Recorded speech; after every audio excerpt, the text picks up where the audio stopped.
respected former Labour leaders have begun to accomplish.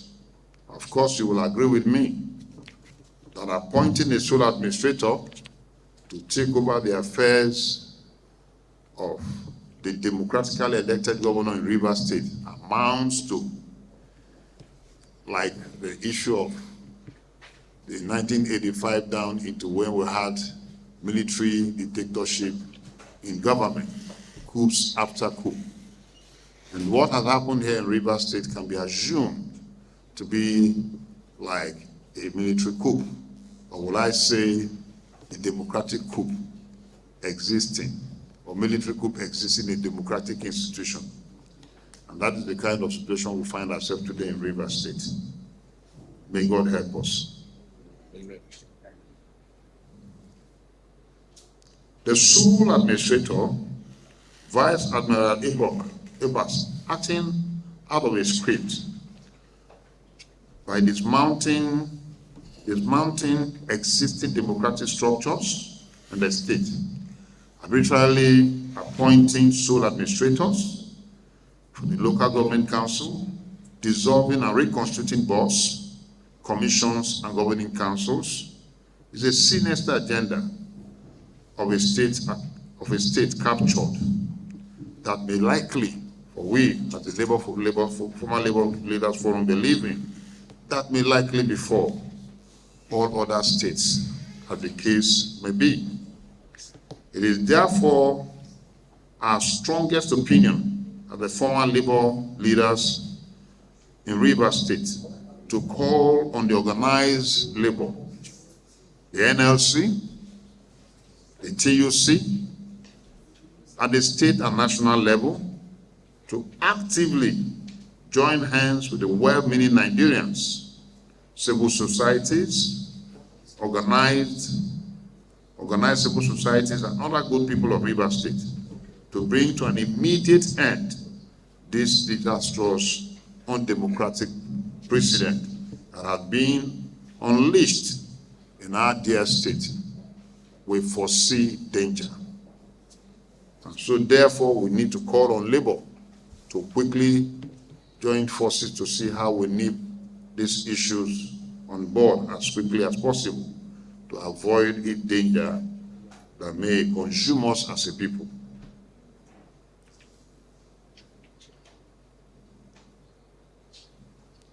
Organized labor, especially in Rivers State, as a major stakeholder in the socio-political and democratic and economic emancipation of Rivers people, should not be sleeping while the state apparently is on fire.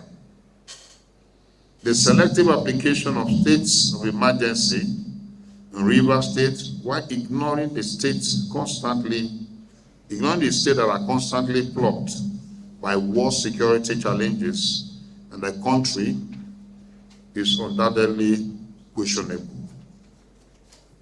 The forum is absolutely at loss to apprehend low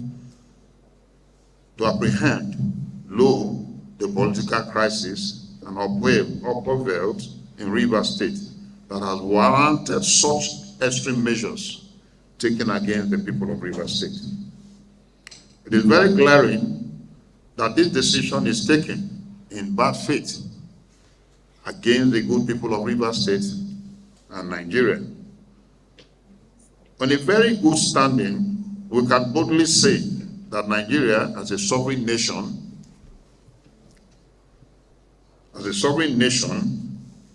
cannot stand or succeed without Rivers State. The former Labour Leaders Forum in Rivers State therefore called on President Bola Ahmed Tinubu to reconsider his actions and recall Sas Melara Efubara, his deputy, Professor Ngozi Odo, and members of the State House of Assembly in the interest of peace and democracy. Let me reiterate that this forum stands in strong solidarity with all well-meaning people of Rivers State to navigate through these challenging times and deeply emphasize with the people with the people. The frustration they are passing through, deeply sympathize with the people and the frustration that they are passing through as the Rivers people.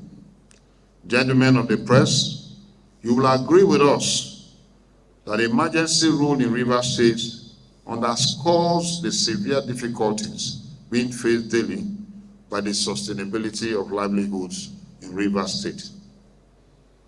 In conclusion, this address will once again call on the NLC to live up to its mandate of the Nigerian workers and the masses, or immediately put the towel, because we cannot continue to see the NLC, that is the voice of the common man, that stands for equity, fairness, and justice, to fold our hands for 1 month now. Nothing has been said in order to move this issue and nip it to the bud before it gets out of hand. If NLC is not ready to pursue this democracy that we're enjoying today and to sustain it, they should be ready to put in their towel and leave the office. Sincerely speaking, as the president of NUPENG and the former president of NUPENG, we sacrificed so much in the struggle of 1999 Jewish production in protecting democracy in this country. We paid the sacrifice. Our leaders died. Most of our labor leaders died in the course of fighting for democracy to be sustained. And there is nowhere in the world that you will find these absurd principles of democracy where an elected governor, without due processes, and elected assembly members, without due processes, will be suspended abruptly, meaning that democracy itself in Nigeria has been suspended, the Constitution of Nigeria has been suspended, and we cannot allow to accept or fold our hands and continue to see where these kind of challenges will be befalling us. Our prayer is that the labor unions, organized labor unions, will wake up and begin to ask themselves questions. Where is Nigeria heading to? We have a lot of crises on our hand economically. We must not allow this to elude us, this little freedom of democracy that we're just enjoying, to go down the drain. Gentlemen of the press, thanks for your rapt attention as we charge you to continually remain the apolitical watchdogs of the Nigerian society. Thank you and God bless you.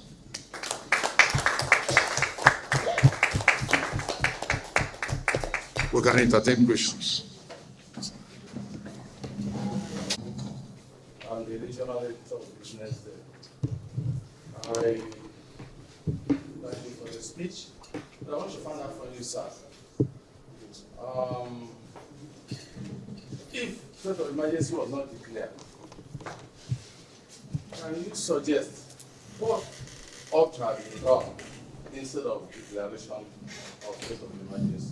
From the point of the Supreme Court ruling, and when the lawmakers refused to accept the budget, and when the impeachment was the next thing, order of arrest of heads of institutions like INEC or CPC. At that point, I want you to tell us, or tell the world, what ought to have been done instead of state declaration of state. Thank you, sir. Thank you. We just said three. Another two. Yes. Before the chairman responds. Please, let me take it from Robinson. Yeah. Thank you. My name is Robinson Garantaya. I report for NTA. Your brief was very, very interesting, so to say, because the largest time the society may have been waiting for the actions from the organized labor. But my question is this. You said if You didn't introduce yourself. My name is Robinson. Okay. NTA, Okay. NTA. and I report for NTA. Okay. If the organized labor, particularly in Rivers State, refuses to take action, what will you do as a former labor leaders? What will you do? And secondly, I want to ask, have you made an internal move to reach your colleagues, because I call them your colleagues, and suggest to them what to do before coming to the public? Those are my two questions. Thank you. I think in labor we believe in gender person. Yeah. Gender. The women journalists don't talk. So, please, this guy will receive for brand. Let me recommend you. You are hand of your own. Are you okay? Are you with us?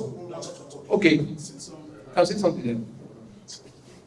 My name is David Senior Nacho. I write for Bangladesh Newspapers. Just for clarity's sake, you mentioned that. In fact, let me put it this way: NLC has not been proactive. Organized labor has not been proactive. Now I want to find out so that I don't say when we write and we say it's not. This is what we are saying. Is it the national labor unions you are talking about, or you are talking to those in the states that this thing is happening to, or you are calling on the national body, organized labor national? I think national affair. Which of them? Thank you. The chairman now respond. Well, gentlemen, thank you for the last question. Of course, you will agree with me as a saying that charity begins at home. And of course, those who bear the shoe today, as long as this emergency rule is consigned, those who are carrying the pains are the Nigerian workers in Rivers State. And then we have the NLC and the state that we expect up to this moment would have also taken some actions. Of course, we are aware that they made a press statement, and the press statement made is without an action. And the Nigerian citizens are watching with keen interest. The international communities are also watching with a very keen interest. Let me say that the call is for both the national and the state.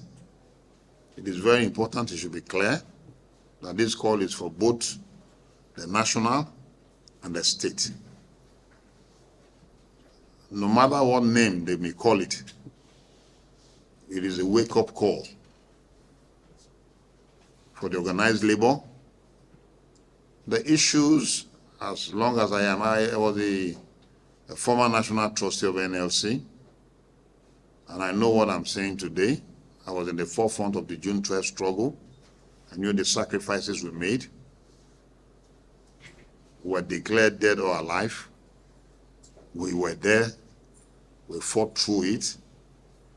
My name is Achesi Igwe, and I paid the ultimate sacrifice. And we were saying it today, globally, internationally. That is why the NLC is a member of the International Labour Organization and a member of various labor TUC at the centers and various labor federations as long as the world is concerned. And as a labor organization in Nigeria, we fought through when there was a crisis even in Cuba. NLC moved to Cuba. I was among the delegation that goes there to fight the issues of sanctions by the Americans against the Cubans. And we knew what we did. We knew the sacrifice made. The truth remains that the final arbiter that talks against wrong policies, against mismanagement of our constitution is the organized labor. Because there's a saying that what affects the nose affects the eye. And so there's no way labor will say the issues that is happening, an emergency rule at this level. It is not an issue of lives who are being taken or people who are being killed or people who are being kidnapped. It's unfortunate that we're navigating through this kind of challenges today again in Nigeria. Let me take you back into memory lane. That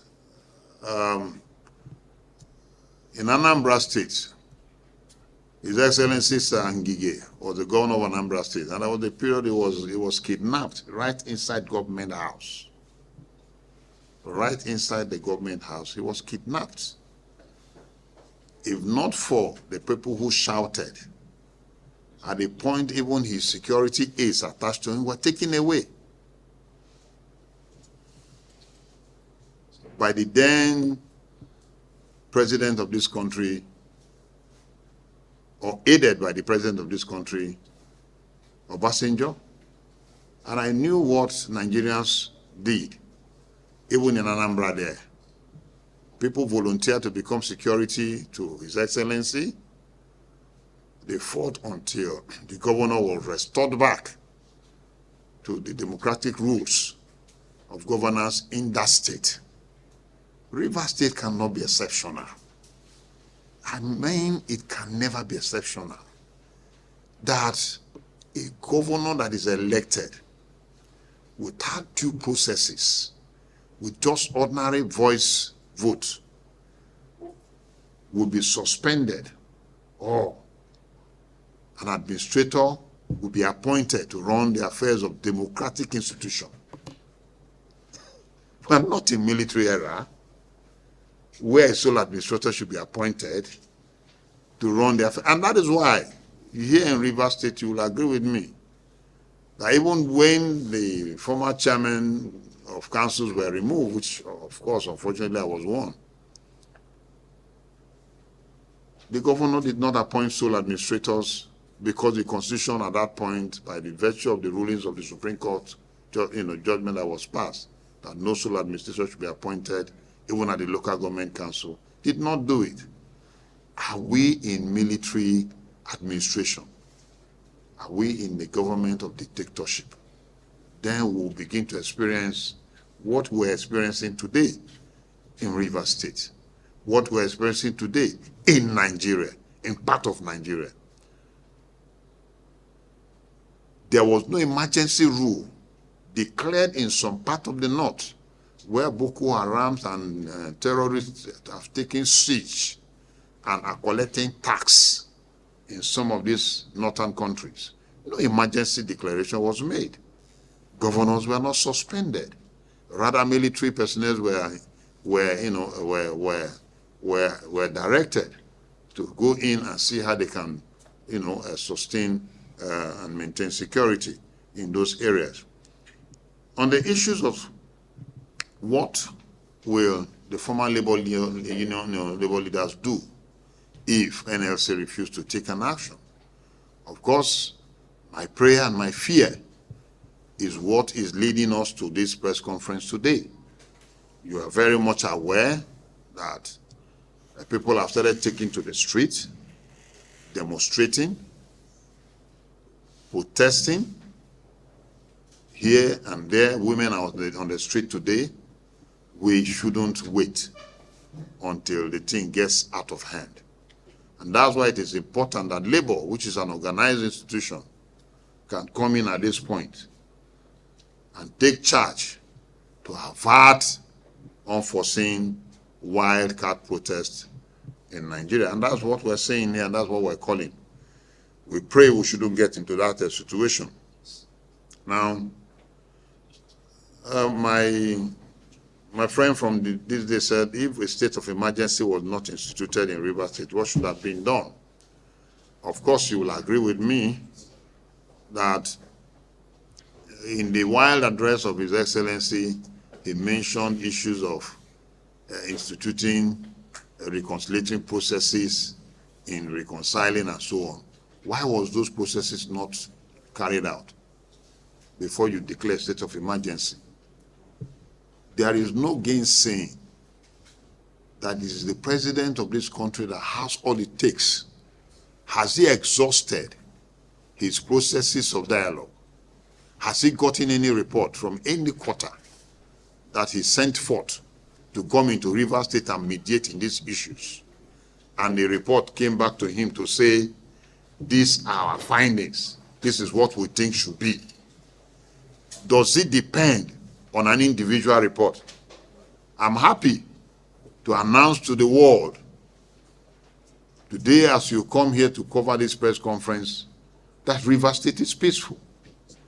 And that has been alluded and confirmed by the so-called military dictator in the state that has said the state is peaceful, the state is calm. We shouldn't, for God's sake, play with the current situation we find ourselves in Rivers State. It may befall any other state. God forbid. God forbid. And so, when you say what should have been done, what should have been done before the state of emergency should be a reconciliatory process by His Excellency. Has he at his own time invited His Excellency and the so-called assembly people for a meeting for discussion and reconciliation? The answer is no. Of course, in the heat of the crisis between the Minister of State and the governor, he invited them to Abuja in the early period. And after that, was there further processes, the issues of the assembly being out of the Supreme Court judgment, even when the process was being instituted to say, look, we are presenting budget, the governor went to present budget, it was locked out. In which country will that state of anarchy occur? And the president of the country would not call for a reconciliation, going through the process of the Constitution to say, I did. The answer is no.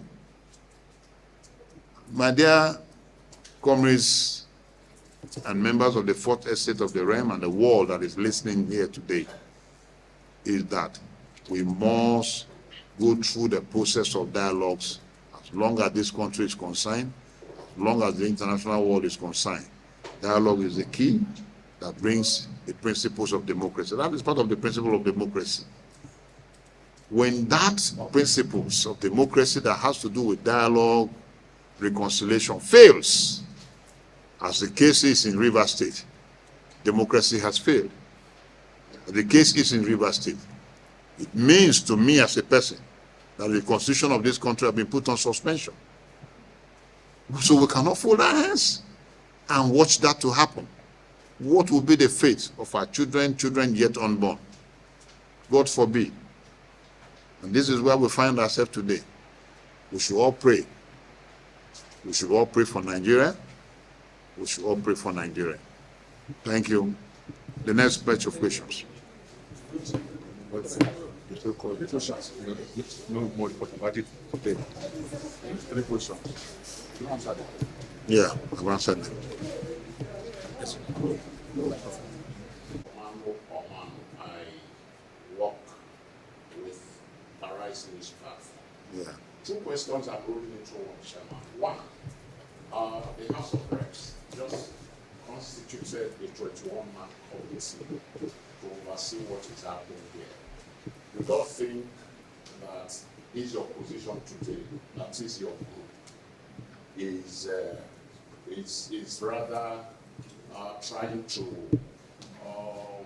usurp what that team is expected to do? That is one. Then two, what would you have to say to those who would say you put in these former labor colleagues together because you were the beneficiary of the last order as the former member and former chairman of the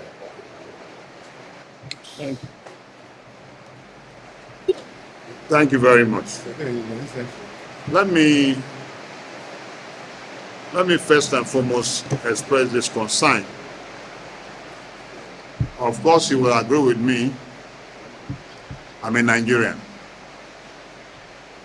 That's number one thing you must take. Number two, I'm a citizen of Rivers State. The issue of whether or whether is not important to me. I still remain an activist. That you cannot take away from me. Even at the point of being where I am, I continue to talk and fight and go against policies that are negative as long as the principle of democracy is concerned. So the issue is not whether I was or I wasn't. As long as Nigeria is concerned, we're all beneficiaries of the democratic dividends that is existing today.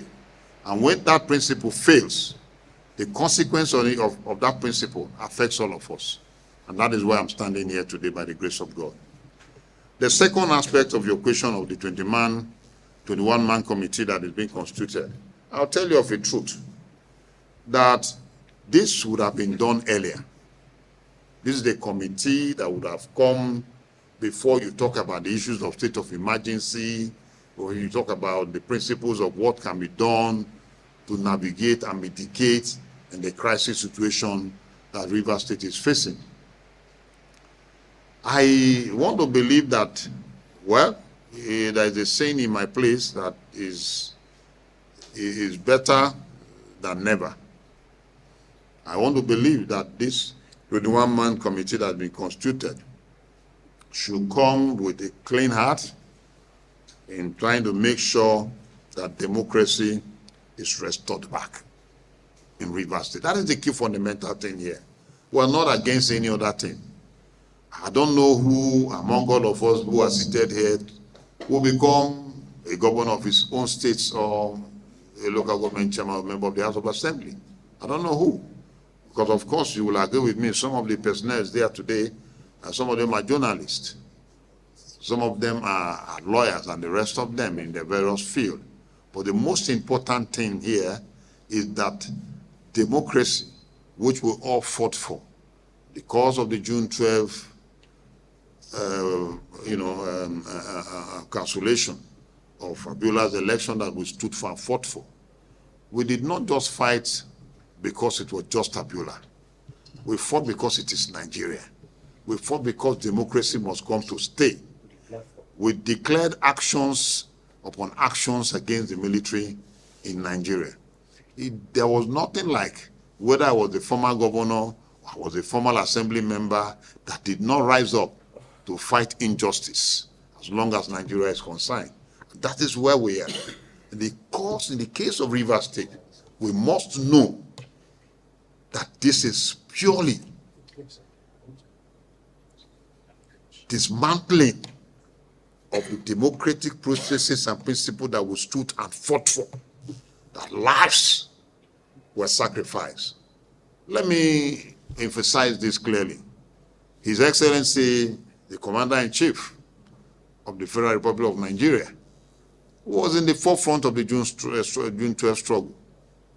And I knew how we had series of talks in the course of this struggle to see that democracy is restored back. My stand and the stand of Nigerians in the course of that is that Abiola must be declared the winner of the June 12 election. Lo and behold, today he is being immortalized as the winner of the June 12 election that we've all fought for. And we all came out to vote. Rivers people voted in their mass for the governor of Rivers State, for the assembly members. There is no gainsaying. Democracy has to do with reconciliation and peace. And so we don't believe this act of dictatorship in a democratic setting. Even in the American, where the issues of tariff drive was being declared by the president of US, he was being called to order. He decided to go back to his chef again to say 90 days grace again here and there, because dialogue must be the key. So we cannot afford to watch our dear nascent democracy that we're enjoying at this point, that we're praying God Almighty to sustain for us, and that we advance from strength to strength. We'll begin to see a break in that dream. God forbid.